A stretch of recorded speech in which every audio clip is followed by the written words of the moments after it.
আসসালামু আলাইকুম, স্বাগতম সবাইকে। আমি নাজমুল হোসাইন এবং আপনি দেখছেন মাইক্রোসফট ওয়ার্ড মাস্টারি 10 দিনে এক্সপার্ট কোর্সের প্রথম ক্লাস। এই কোর্সে ধাপে ধাপে মাইক্রোসফট ওয়ার্ডের সব দরকারি টুলস এবং প্রফেশনাল ব্যবহার শিখে যাবেন, একেবারে বিগিনার থেকে এক্সপার্ট পর্যন্ত।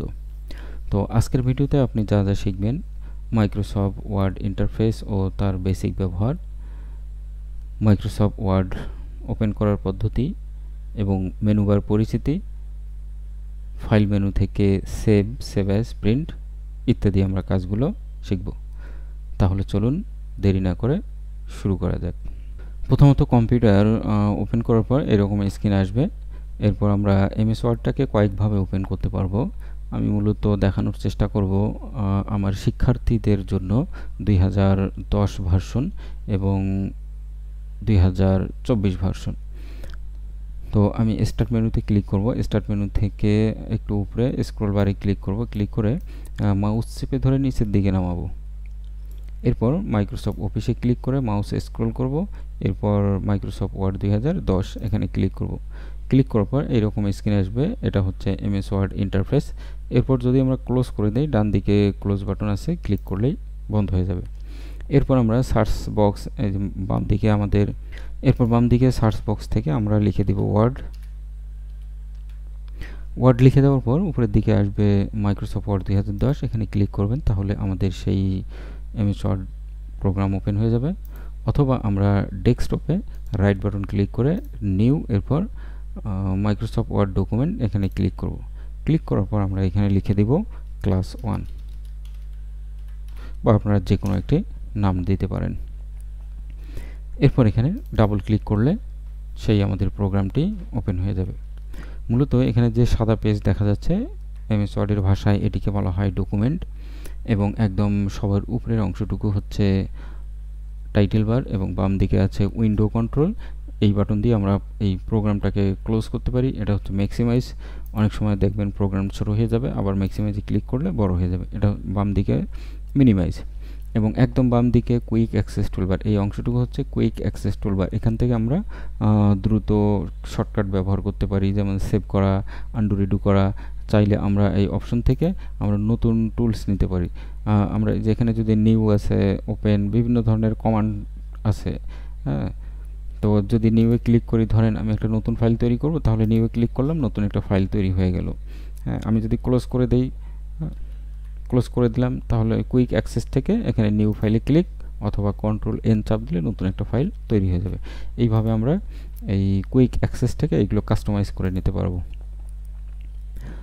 তাহলে আমরা যদি একটা ফাইল তৈরি করি, নতুন ফাইল, তাহলে কোথায় যাব? আমরা ফাইলে ক্লিক করব। ফাইল অর্থ হচ্ছে নথিপত্র। এরপর ফাইলে ক্লিক করার পর নিউয়ে ক্লিক করব। এরপর ডান দিকে ক্রিয়েট অপশনে ক্লিক করব, তাহলে আমাদের নতুন একটি ফাইল তৈরি হয়ে যাবে। এরপর ডান দিকে দেখবেন ভার্টিক্যাল স্ক্রল বার, উপরে রুলার থাকবে, এবং হোম, ইনসার্ট, পেজ লেআউট, এইগুলো হচ্ছে মেনু বার, এবং প্রতিটা মেনু বারের নিচে মিনি টুলবার থাকবে। এবং এই যে দেখবেন প্রতিটা টুলবারের একদম কর্নারের দিকে দেখবেন এইগুলোকে বলা হয় ডায়ালগ বক্স লঞ্চার। তো এখানে এই বক্সগুলোতে যখন ক্লিক করবেন, ডায়ালগ বক্স ওপেন হয়ে যাবে। এবং নিচের দিকে থাকবে হরাইজন্টাল স্ক্রল বার। যখন পেজটাকে বড় ছোট করবেন, তখন এরকম একটি স্ক্রল বার আসবে, চেপে ধরে আপনারা ডানে বামে নিতে পারবেন। এখন এই পেজটাকে আমি কিভাবে ছোট বড় করতেছি, আপনার কিবোর্ড থেকে কন্ট্রোল চেপে ধরে যদি মাউসের স্ক্রল বার নিচের দিকে চাপ দেন, তাহলে পেজটি বড় হবে, এবং উপরের দিকে স্ক্রল বার ঘুরাইলে পেজটি ছোট হবে। অথবা ডান দিকে দেখবেন জুম স্লাইডার আছে।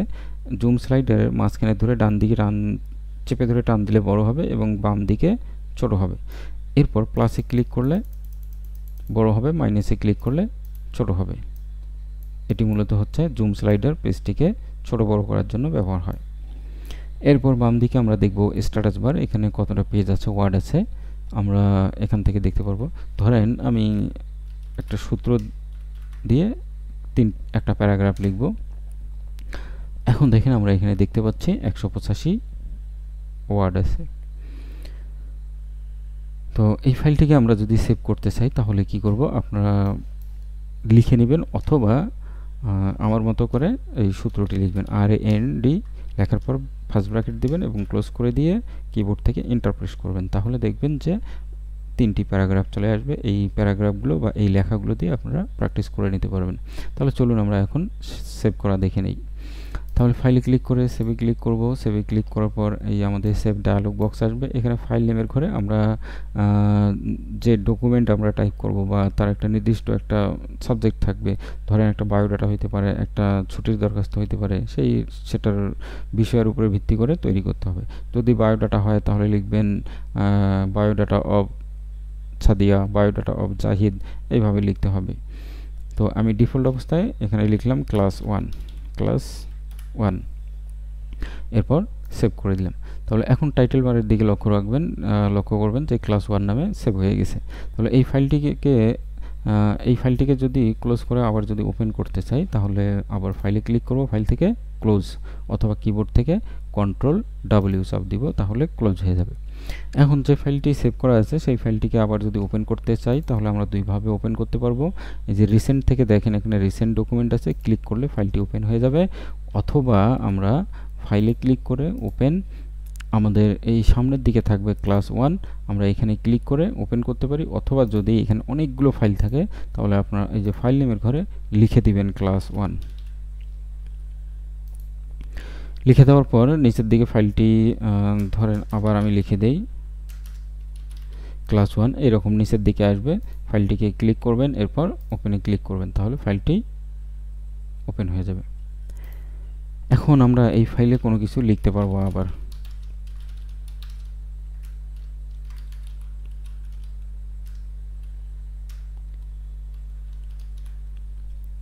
এটিকে যদি সেভ করতে চাই তাহলে আমি আবার ফাইল থেকে সেভ করব, তাহলে পরে যে লেখাগুলো লিখছি এই ফাইলের মধ্যে সেভ হয়ে গেছে। এরপরে যদি মনে হয় যে নতুন নাম দিয়ে সেভ করবেন তাহলে ফাইলে ক্লিক করে সেভ এজে ক্লিক করবেন, এরপর এখানে নামটা চেঞ্জ করে দিবেন।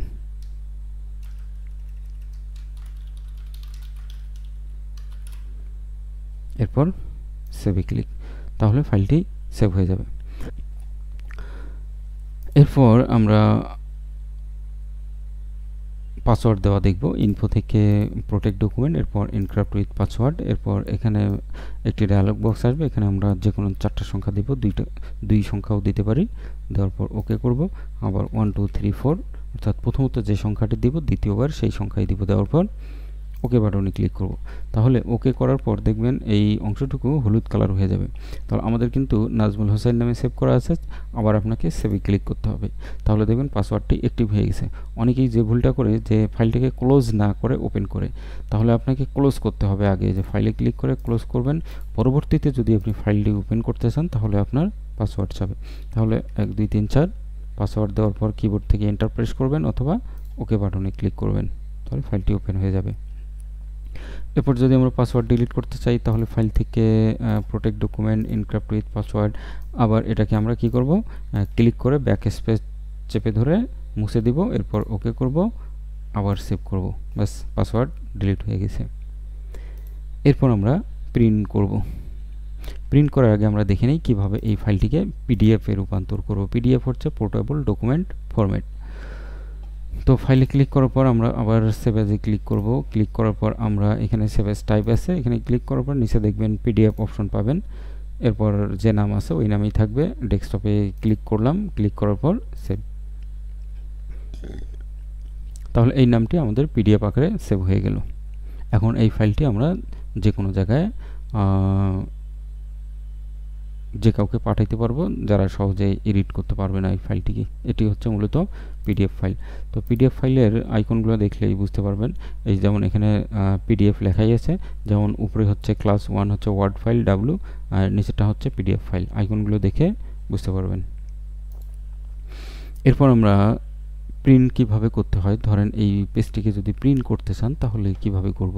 ফাইলে ক্লিক করে প্রিন্টে ক্লিক করতে হবে। ক্লিক করার পর এখানে প্রিন্ট অপশন আছে। আমরা যদি একটা পেজ যেহেতু আছে, আমরা যদি সরাসরি প্রিন্ট করতে চাই তাহলে প্রিন্টে ক্লিক করব।